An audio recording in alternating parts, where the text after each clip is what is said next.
నమస్తే. ఇన్నాళ్ళు నన్ను సపోర్ట్ చేస్తూ, ఎంకరేజ్ చేస్తూ మీ ప్రేమని నాకు అందిస్తున్న ప్రతి ఒక్కరికి కృతజ్ఞతలు. అలాగే ఈ వీడియో కూడా ఖచ్చితంగా మీకు ఉపయోగపడుతుంది. లైక్, షేర్ అండ్ సబ్స్క్రైబ్ చేసి మీ సపోర్ట్‌ని నాకు అందించండి. అలాగే ఈ వీడియో పట్ల మీకున్న అభిప్రాయాన్ని కామెంట్ సెక్షన్‌లో కామెంట్ చేసి తెలియజేయండి. ఇప్పుడు వీడియోని చూద్దాం. నమస్తే, వెల్కమ్ టు అవర్ ఛానల్. నేను పద్మిని. ప్రస్తుతంతో పాటు ప్రముఖ ఆధ్యాత్మికవేత్త, వాస్తు జ్యోతిష పండితులు, లలిత ఉపాసకులు, వాస్తు జ్యోతిష శిక్షణ నిపుణులు బ్రహ్మశ్రీ నానాజీ పట్నాయక్ గారు మనతో పాటు ఉన్నారు. మాట్లాడదాం. సార్ నమస్తే. సార్ శ్రీమాత్రే నమః. సార్, ఈ గురువారం అమావాస్య వస్తోంది. చాలా చాలా విశేషవంతమైన అమావాస్య అని ఖచ్చితంగా చెప్పుకోవచ్చు. ప్రతి అమావాస్యకి ఇదే చెప్తారు అని అనుకోవద్దు. ఎందుకంటే అటు గ్రహ కూటమి జరగబోతోంది ఈ అమావాస్యకి. పంచగ్రహ కూటమి ఎలాగో జరుగుతోంది, షష్టగ్రహ కూటమి యురానస్ కూడా ఉంది కాబట్టి కూటమి జరగబోతోంది. అలాగే శని జయంతి కూడా జరుపుకుంటాము వైశాఖ అమావాస్య రోజు. చెప్పండి సార్, చాలా చాలా పెక్యులర్ డే కాబట్టి ఎట్లా వినియోగించుకోవచ్చు ఆ రోజు? ఇది ధన అమావాస్యగా చెప్తారు. ధన అమావాస్య అంటే ధనస్థానంలో న్యాచురల్ సెకండ్ హౌస్ లో అధిక గ్రహాలు ఉన్నాయి. ఎప్పుడైతే న్యాచురల్ సెకండ్ హౌస్ లో అధిక గ్రహాలు ఉన్నాయో న్యాచురల్ సెకండ్ హౌస్ లో ఇది ఫైనాన్షియల్ గా ఎదుగుదల ఇస్తుంది.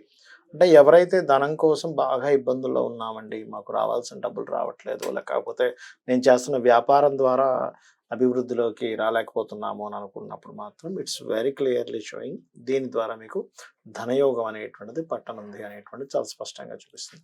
అయితే ఇక్కడ ఈ ధనమావాస్య ఏదైతే ఉందో ఇది మీకు మంచి ఫలితాలు రావాలి దీంట్లోనే అని అనుకుంటే కనుక అమావాస్య నాడు అమ్మవారి ఆరాధన.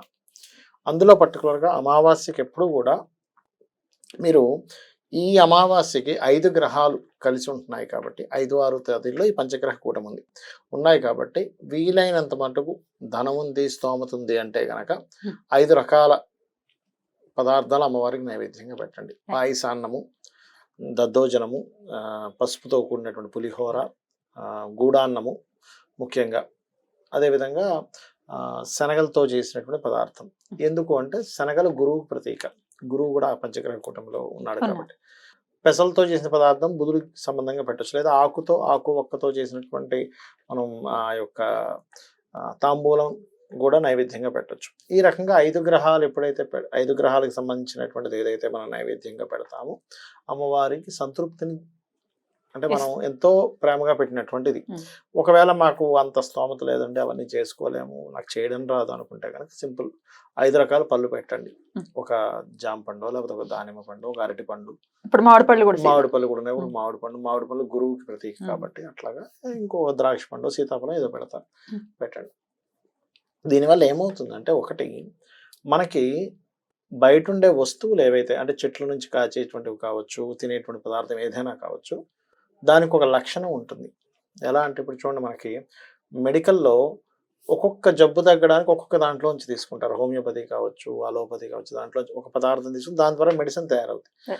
అదేమిటంటే ప్రకృతిలో ఉండే ఒక పండు, కాయ, లేదా పాము విషం నుంచి కూడా ఒక పదార్థం తీసి హెయిర్ నుంచి కూడా ఒక పదార్థం తీస్తారు. ఆయుర్వేదంలో తెలిసే ఉంటుంది. హెయిర్ లో కూడా కొన్ని లక్షణాలు ఉంటాయి జబ్బును తగ్గించేవి.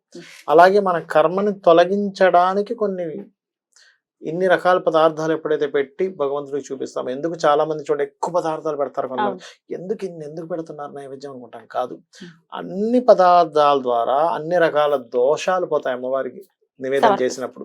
జగన్నాథ స్వామి టెంపుల్ లో ఎక్కువ చూస్తుంటాం. ఎగ్జాక్ట్లీ, జగన్నాథ స్వామి అన్ని ప్రసాదాలు ఎందుకు ఒకటి పెడితే సరిపోతాం, అసలు అన్ని తినడు కదా భగవంతుడు అనుకుంటే అన్ని వాటి మీద ఎప్పుడైతే భగవంతుడి యొక్క దృష్టి పడిందో అవన్నీ కూడా కొంచెం కొంచెం తీసుకోవడం ద్వారా మనకి అన్ని రకాల దోషాలు పోతాయి.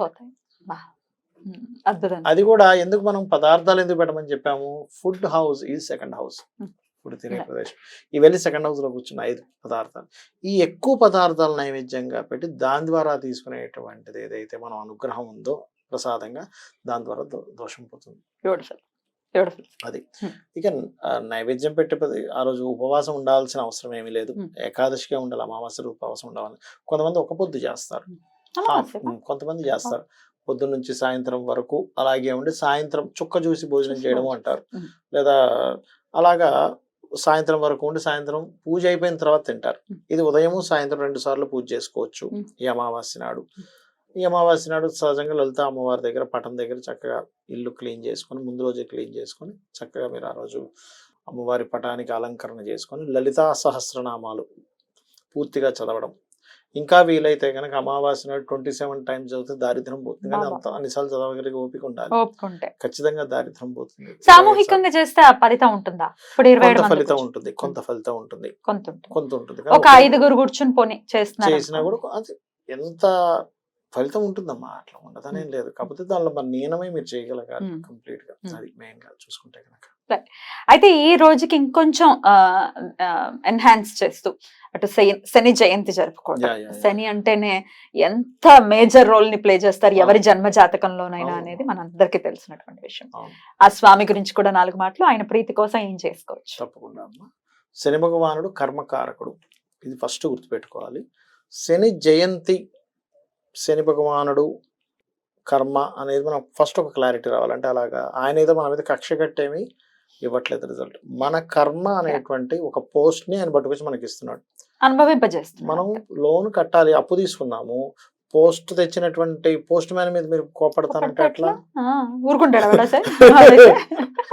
నువ్వు అప్పు తీసుకుని నన్ను అంటే నన్ను అందరూ చేసేది తప్పదే, ఈయన కూడా అంతే. అందరూ చేసేది తప్పదే. శని పట్టుకున్నాడు అంటారు. అరే నేను పట్టుకోవడం ఏంట్రా బాబు, అదే మీ కదా. కర్మలు వచ్చి మిమ్మల్ని పట్టుకున్నాయి, మీరు పట్టుకుంటున్నారని నేను చూపిస్తున్నాను. మీరు మళ్ళీ దానికి ఏదైనా శాంతి చేస్తే నేను తీసుకెళ్ళి వాళ్ళకి ఇస్తా రైట్. అంతేం చెప్పి ఆయన చెప్పిన అది మనకు అర్థం కాక శని పట్టుకుంది, శని అలాగా ఇలాగా నానా రకాలు ఇచ్చేస్తుంది. Yeah. అది ఇంకా పెద్ద దోషం. ఎందుకంటే ఇవన్నీ దేవతలు, గ్రహాలన్నీ కూడా దేవతా దూషణ. మనం చూడండి, ఒక భక్తుడు ఉంటేనే భక్తుని దూషిస్తేనే చాలా పెద్ద దోషం అంటాం. అది తగులుతుంది అంటాం.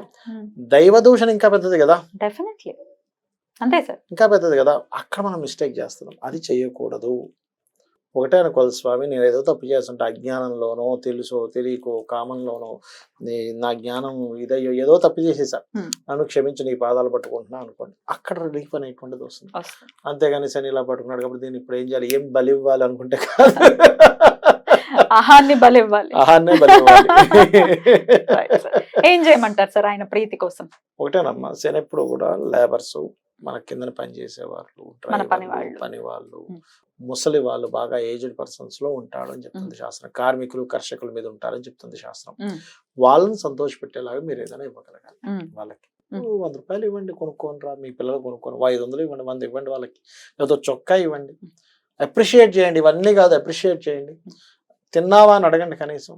నేను అనేది ఏంటంటే, మీరు కింద వాళ్ళ మీద మీరు ఎలా చూపిస్తారో శని భగవానుడు అంత మీకు ప్రీతి చెందుతాడు. ఆయన మీద వెళ్ళి నూనెలు పోసేసినంత మాత్రాన మీరు ఇక్కడ ఆ అమ్మాయిని తిట్టేసి అంతే కదా. తిట్టడం వేరే విషయం. ఇప్పుడు బాధ్యత వేరు.